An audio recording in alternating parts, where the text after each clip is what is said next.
always number one. DCGB 729 kHz. Enod sa Bareta, Enod sa Gabos. Ang DCGB, miyembro kan KBP, kapisanan ng mga broadcaster ng Pilipinas, ang oras niya to mga tugang alas 12:02. Ipinipresentar kan Radyo DCGB ang kabilugan kan mga baretang kinalap kan pinagsarong puwersa kan News Center asin Mega Force Patrol. DCGB Bareta alas 12. DCGB Bareta alas 12. Mga pinakahuring pangyayari sa Kabikolan, sa nasyon asin ibang parte kan kinaban. Ibabareta na ngunyan. DCGB Bareta alas 12. Ngunyan ang sa inyong tagapagbareta. Diyos maray na odto sa Indogabos, mga tugang ngunyan aldaw nin Miyerkules, Hunyo 18, 2025. Ini ang Bareta alas 12, kami po sa indong mga tagapagbareta. Sa pangaran po ni Ma'am Gina Ritterly, ako po si Jasmine Baloloy. Ako man po si Bert Nunez. Headlines kan darakulang mga bareta sa lado lokal. Ako Bicol asin Bicol Loco Organizers planong i-refund ang mga tiket na daing nagamit kan ikatulong aldaw kan festibidad. Raco Bicol, daing nairehistrong kaso nin illegal na pagpapabakal nin aki sa Bicol Region. DOH Bicol CHD matrayumpong inauguraran ang bagong Urgent Care and Ambulatory Service Center sa Bicol Medical Center. Mga parauma sa Libon Albay, naresibi ang sanggatos na pakete nin assorted seeds hale sa Albay Provincial Agricultural Office. Sa lado nasyonal, 2 Pinoy sa Israel nasa ospital pa sigon sa Department of Foreign Affairs. 17 na Pilipinong opisyal nin gobyerno naipit sa Israel.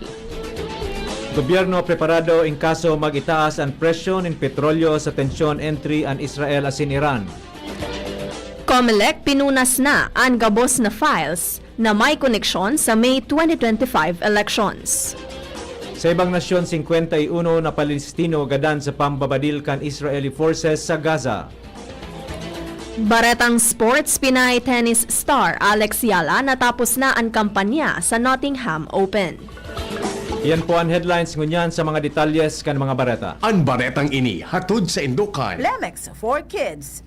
Mommies, agapan agad ang ubo at plemang nakabara. Pambatang lagundi. Plemex! Nagpaluwas nin official statement si Ako Bicol Party List Representative Congressman Elizaldico manungod sa iyang pagbati sa matrayumpong Bicol Loco Festival kanang kaaging aldaw.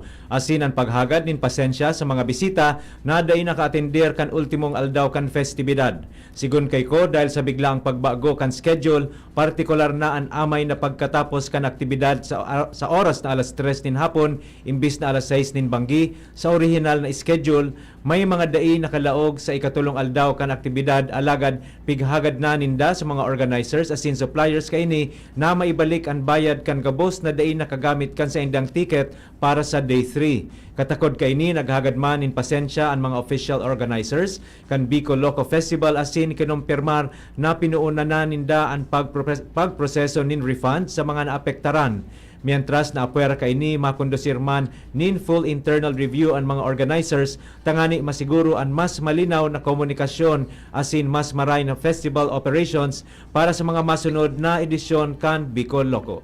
Ang baretang ini hatod sa Indukan. Artisan Joint Supplement. Bumabagal ang galaw dahil sa joint pain at arthritis. Mag-Artisan. Sa ibong kan mga naglalakop na impormasyon manungod sa pagpapabakal nin aki online sa nagkapirang parte sa nasyon mantinidong ligtas ang rehiyon Bicol. Sigun sa pinakaultimong datos kan Regional Alternative Child Care Office o RACO Bicol, daing nairehistrong kaso nin online baby selling sa bilog na rehiyon.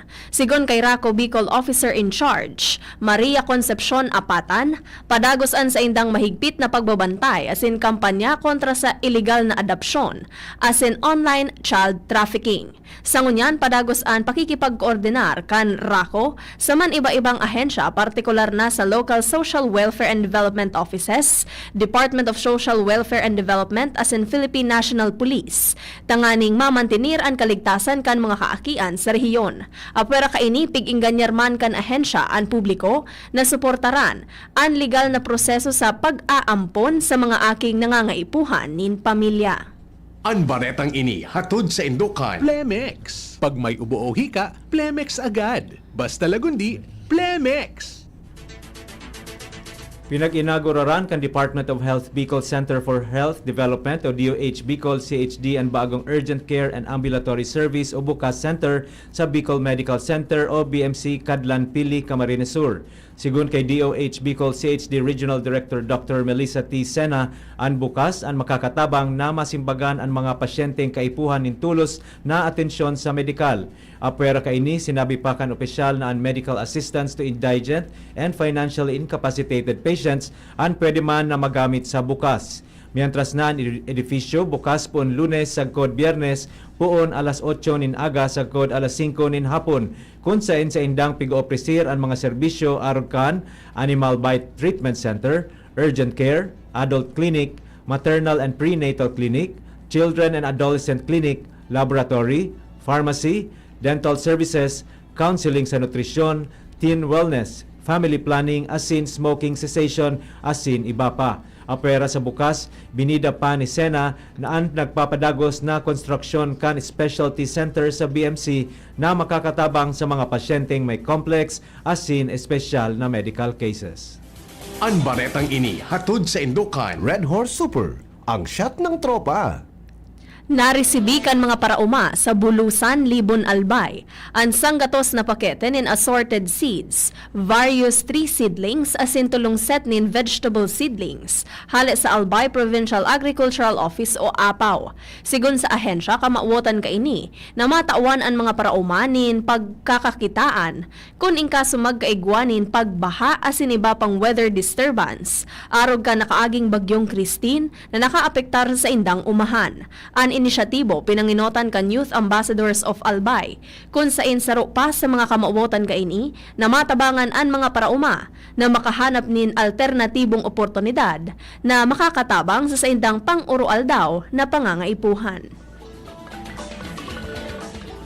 Nangapunan ng Albay Veterinary Office o AVO sa mga local poultry raisers na makipag-koordinar sa pag-implementar nin backyard farming tangani matabangan ang ahensya na mapalangkaw pa ang inventaryo kan probinsya nin Albay asin maabot ang target kainingon niya na taon 2025. Ang pangapudan kasunod kan pag-itaas nin populasyon kan native na manok na uminabot sa 620,061 kan nakaaging taon. Ang pinakahalangkaw sa laog nin 5 taon poon 2020. Sigun kay Provincial Veterinarian Dr. Pancho Armelia, ang pagpapalangkaw nin populasyon kan mga manok ang pigbubusol sa paagi nin padagos na dispersal program para sa mga native na alagang hayop.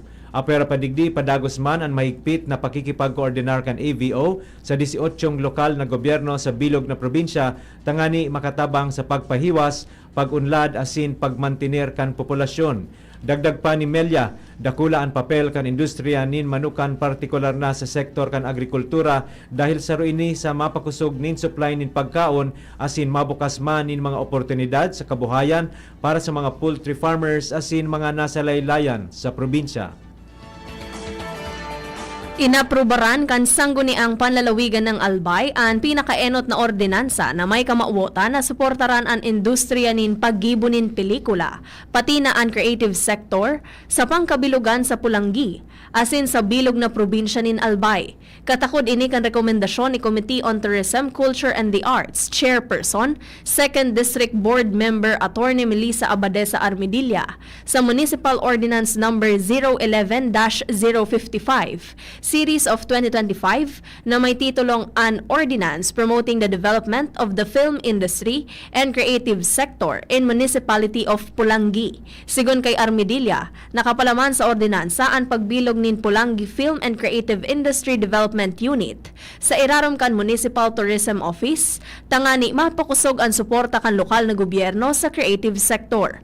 Dagdag pa kan opisyal na importante ang pagmukna kan unit dahil ini namamayo kan mga implementasyon kan mga programang masuporta sa creative as in film industries. Sinabi pa ni Abadesa na apwera kaini an unit man an mataunin mga insentibo as in support programs tanganing mainganyar na mapahiwas pa ang creative industry sa munisipyo sa paaginin grants kan location permits, filming assistance, tax incentives, subsidies, skills training as in workshop.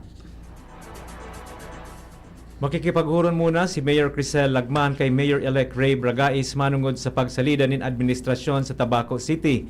Sigun kay Mayor Crisel sa indang gigibuhon na dialogo paghuhurunan ang transition kan lokal na gobyerno kan Tabaco.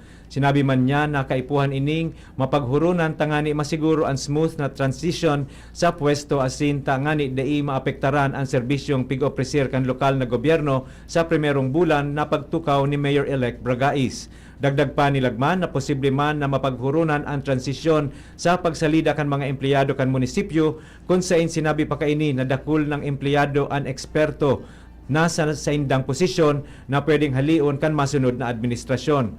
Alagad paghuhurunan ninda ini tangani kung in kaso mapalitan magkaigwaman nin maray na transition sa pagsalida kan sa indang babayaan na posisyon. Mientras na sinabi pa kan alkalde na daipanin eksaktong aldaw ang sa indang paghuhuron ni Mayor-elect Bragais.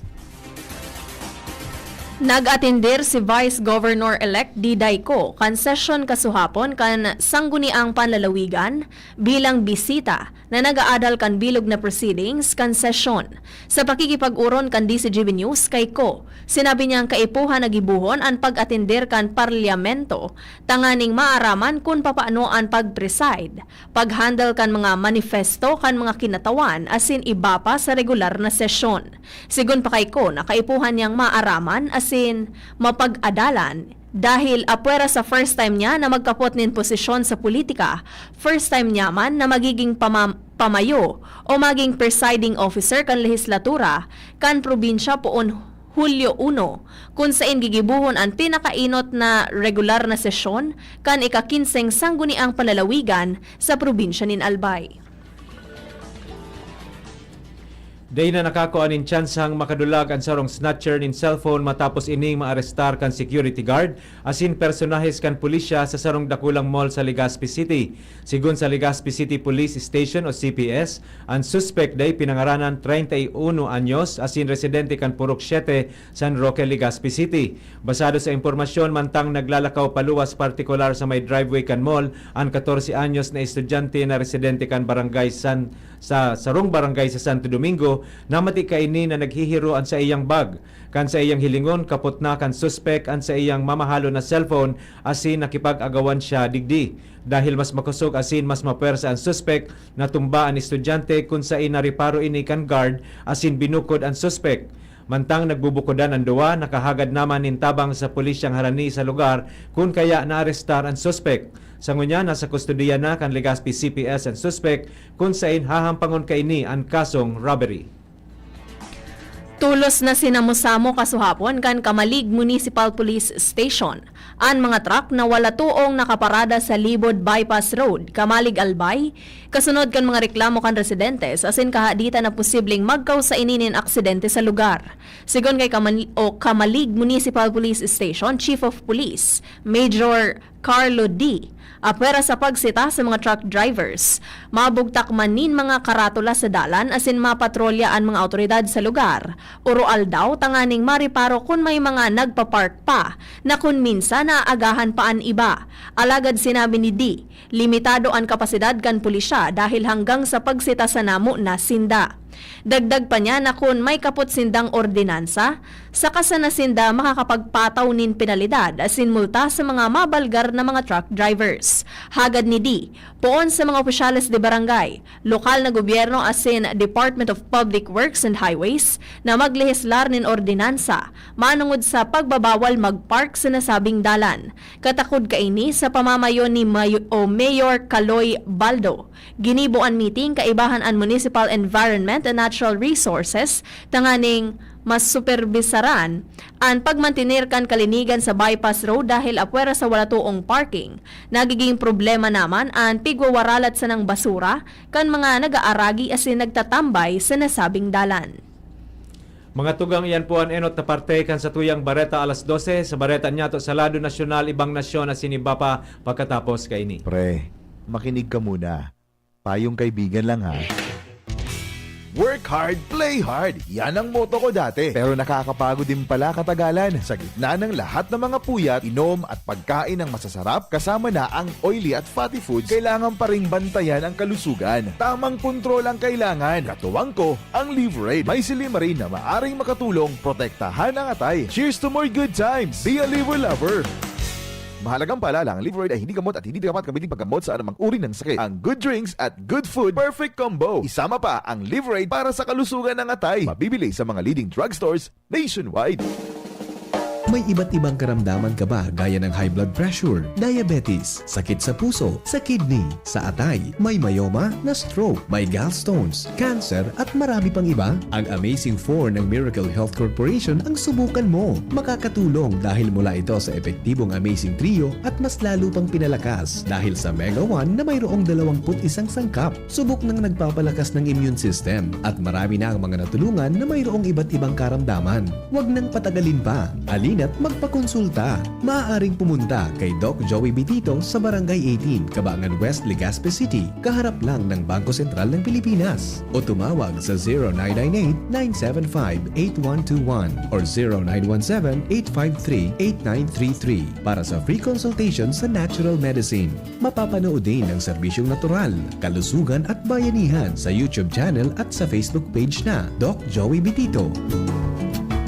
Pinalawak na dialysis package, outpatient mental health, higit dobling aumento sa high-risk pneumonia at stroke benefits. At ngayon, 30% increase sa health benefit packages. Ilan lang ito sa mga nasimulan na natin. Tuloy-tuloy na po ang pagbuti ng ating benepisyong PhilHealth. Ang layunin namin, pinalawak at mga bagong benepisyo para sa mamamayang Pilipino. Abot kamay na ng lahat. Tumawag sa 8662-2588 para sa detalye. Birit na sana kaso parang may gumagasgas. Ganyan ang ubong may plemang mahirap ilabas. Mag-Plemex Forte Syrup. Gawa sa natural na lagundi. Tinutunaw ang plema. Pinipigil ang ubo. Ramdam ang hagod ng ginhawa. Sing your heart out. Basta lagundi, Plemex. Mabibili ang Plemex Forte Syrup 60ml at 120ml sa mga pangunahing butikan nationwide. Vitex Nagundo L is a generic name of Plemex Forte. If symptoms persist, consult your doctor. Naghahanap ka nin kabalikat sa asenso at taman ang urig mo asin mag-asenso ang negosyo. May Uno Plus na kalidad, mag-Uno Plus, mag-Uno Plus. Asa sa imong mauwag, serbisyong totoo, produktong garantisado. Ang Uno Plus asin urig mo, ang gabat na gusto. Uno Plus matabang sa imo. May Uno Plus na kalidad, mag-Uno Plus, mag-Uno Plus. Asa sa imong mauwag. Sa Uno Plus, kalidad na masasarigan mo, serbisyong swak sa imo. Magbisita sana sa Uno Plus Facebook page. Getting married this year? Planning for a birthday party? Organizing an event for your company? Bicol Food Delights Catering Services is your one-stop solution for your upcoming events. From venue, coordination, and events host, we got it covered for you. At Bicol Food Delights, we also cater events of all sizes, specializing in wedding, corporate events, and parties. We've got the best menu for your events, like crispy Bicol Express, braised pork ribs in white sauce, cheesy baked lasagna, chili beef tinutungan, BFD fried chicken, and more. We also offer service contract and tables and chair rentals at affordable prices. Bicol Food Delights Catering Services is located at the second floor of BFD Building, Purok 2, Barriada, Barangay 38, Gugun, Legazpi City, in front of Kalayaan Park. For more inquiries, you can call us at 0919-094-2572 or 0927-353-4407, or you can visit us at our official Facebook page at Bicol Food Delights Catering Services. Bicol Food Delights Catering Services. Great food, delightful service. inihahatod sa inyo kan Department of Environment and Natural Resources, Regional Office No. 5, ang programang Kapalibutan Ta at Tamanon Ta. Kapalibutan Ta at Tamanon Ta. Programang magtataunin informasyon asin kaaraman, manungod sa satuyang kapalibutan, asin sa mandato kan Department of Environment and Natural Resources. Sa tunghinanyugon, kada Huwebes alas 11 sagkod alas 12 nin pagkaudto, Kapalibutan Ta at Tamanon Ta. Hatod sa inyo kang DENR Regional Office 5 asin kan istasyon na ini.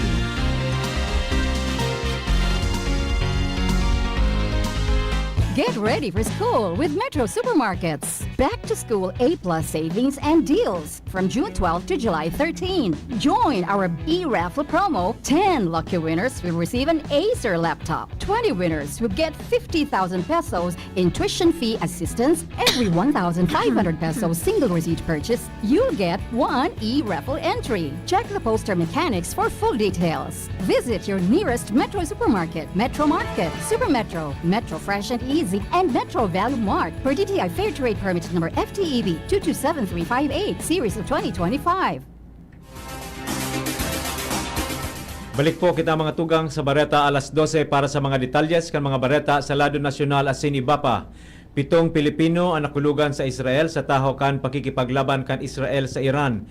Ini ang ipinaluwas na update ni Department of Foreign Affairs o DFA Undersecretary for Migration Affairs Eduardo De Vega. Sinabi niyang may 7 na dinara sa ospital pero 5 digdi ang na-discharge na. Dagdag pa niya, nasaro sa 2 Pilipino na nawalat sa ospital, iyo ang critical ang kondisyon asin pig-ooperaran mantang pigsusurat ang baretang ini. Dagdag pa ni De Vega na nasa critical na kondisyon asin pigbabantayan kan mga paryentes ninda asin aram naman ini kan mga pamilya. Ipinahayag kan Department of Foreign Affairs o DFA na 17 opisyal kan gobyerno kan Pilipinas ang presenteng stranded sa Israel asin nagpaparescue. Sigon sa report, nasa nasabing nasyon ang mga opisyal para sa sarong study program na nagpoon kan Hunyo 9 asin matatapos kuta sa Hunyo 20. Kaibahan sa mga opisyal ang nagkaperang congressman, alkalde asin vice mayor. Sinabi ni DFA Undersecretary Eduardo De Vega na ligtas ang 17 opisyal asin sa presente nasa mga bunker mantang pigahalat na sinda maibakwar. Dahil sarado ang mga eropuerto sa Israel, pigaadalan kan DFA ang land repatriation sa Jordan, saka ilalayog ang mga opisyal pauli sa Pilipinas. Makusog na nakabantay ang gobyerno sa sitwasyon sa Middle East, partikular sa nangyayari sa missile strikes kan Israel asin Iran dahil sa posibilidad na mag-itaas ang presyo kan produktong petrolyo. Sa press briefing sa Malacanang, sinabi ni Palace Press Officer Attorney Claire Castro na nagkoordinar na siya kay Department of Energy o DOE Officer in Charge Sharon Garin asin ipinaaram sa palasyo na makusog na nakamonitor ang DOE sa sitwasyon sa epekto kan tensyon kan duwang nasyon. In kaso mag-itaas ang presyo kan crude oil nin sobra 80 or $80 per barrel, ilalarga kan gobyerno ang ayuda sa petrolyo para sa public transport, mga paraoma asin para sira. Sigun kay Castro, pigmamonitor nin mahigpit kan DOE ang Middle East situation asin pwedeng magdara nin issue kapag naisarado ang Strait of Hormuz. Sa ngunyan, sigun sa opisyal, may 30-day inventory nin petrolyo ang mga kumpanya nin petrolyo asin kapag nag-itaas ang presyo sa pangkinaba na merkado, aabisuhan kan palasyo ang Department of Agriculture asin Department of Transportation para sa ayuda sa mga maapektaran na sektor. Siniguro ni Department of Energy o DOE Officer in Charge, Sharon Garin, na may supisyenteng supply ng petrolyo sa nasyon.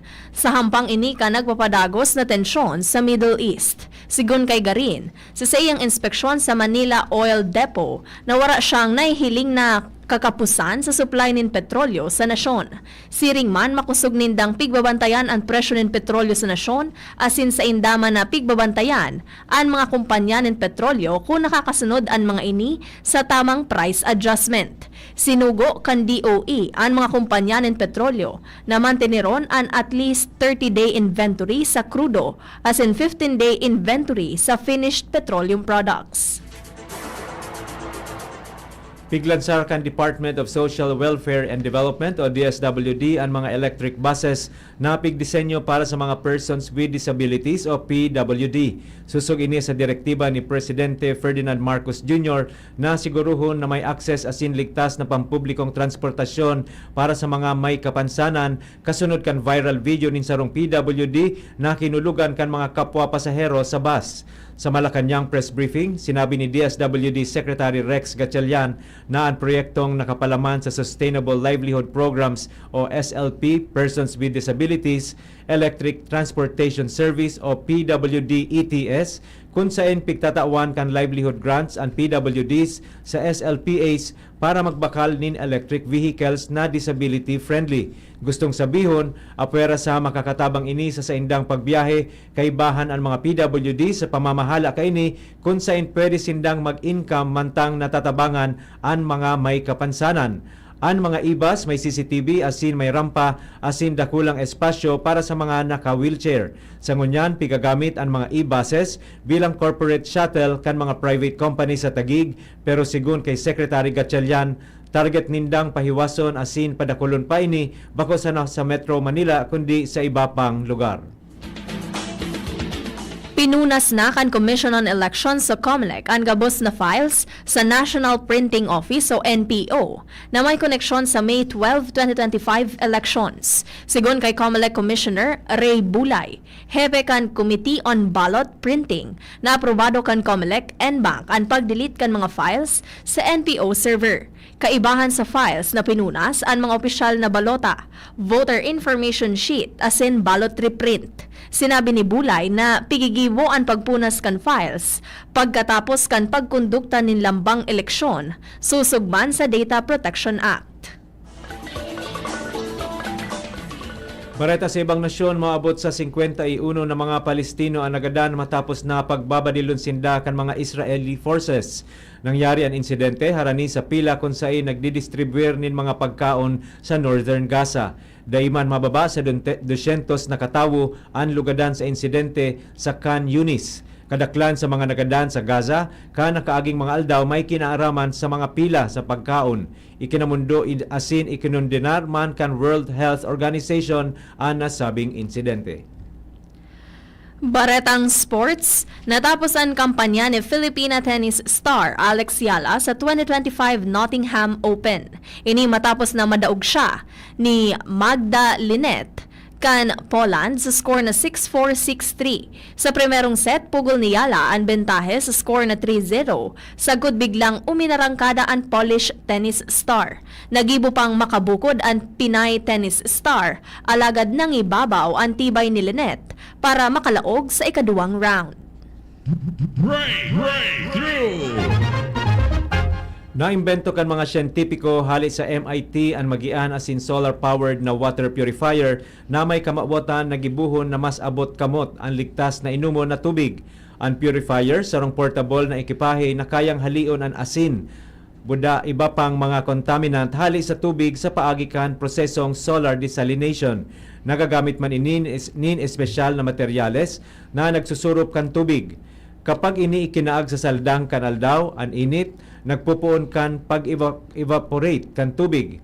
Pigihiwalay ang malinig na tubig hali sa asin pati na ang ati.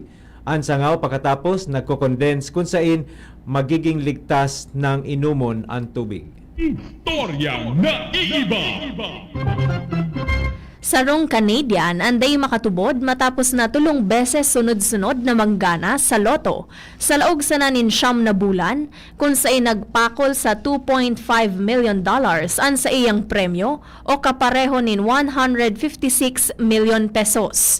Si David Sirkin, haling Lethbridge, Alberta, ang nagtama nin $1 million sa Lotto 649 Classic Draw kan May 3 matapos ang nainot niyang paggana pagana na $500,000 sa Lotto Max kan Agosto 20, 2024 asin saro pang $1 million sa Lotto 649 kan November 16, 2024 sigon sa Western Canada Lottery Corporation.